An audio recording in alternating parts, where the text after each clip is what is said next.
Bonjour et bienvenue dans ce nouveau conte philosophique. Notre narration du jour s'intitule « Le pot fêlé ». Et notre histoire commence ainsi.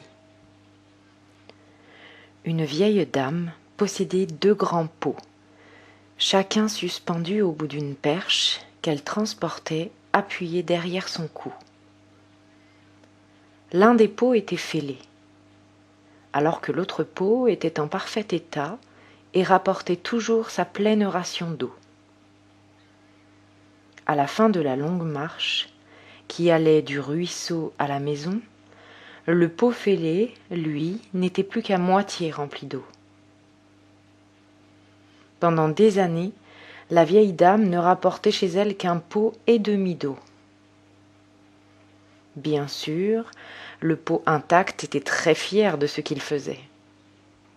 Mais le pauvre pot fêlé, lui, avait honte de ses propres imperfections et il se sentait triste, car il ne pouvait faire que la moitié de son travail. Un jour, il se confia à la vieille dame, alors qu'ils étaient près du ruisseau, et lui dit « J'ai honte de moi, car la fêlure de mon côté laisse s'échapper l'eau tout le long du chemin de retour vers la maison. » La vieille dame sourit et lui dit « Oui, mais as-tu remarqué qu'il y a des fleurs de ton côté du chemin et pas de l'autre ? Je l'ai toujours su à propos de ta fêlure. Alors j'ai semé des graines de fleurs de ton côté du chemin. Et chaque jour, lors du retour à la maison, tu les arrosais. J'ai pu ainsi cueillir comme ça de superbes fleurs pour décorer la maison. Et sans toi, simplement avec ce que tu es, il n'y aurait pas pu y avoir toute cette beauté dans la maison.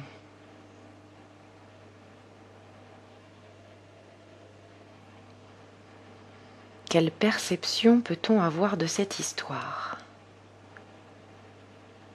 Une de ces perceptions pourrait être que parfois nous tombons dans le piège de nous comparer aux autres. Et lorsque l'on fait ça, on se sous-estime inévitablement.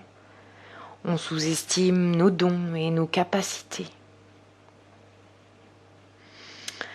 Alors peut-être qu'au lieu de se sentir mal et incompris face à nos blessures, à nos fissures et de nous sentir inférieurs, peut-être qu'une option des plus justes serait de les accepter et même pourquoi pas de s'en réjouir.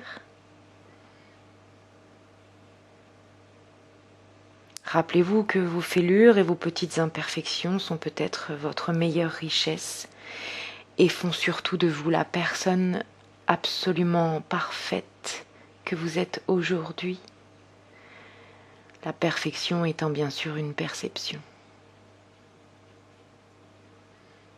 Je vous laisse à cette belle réflexion et je vous dis à très bientôt. Namasté.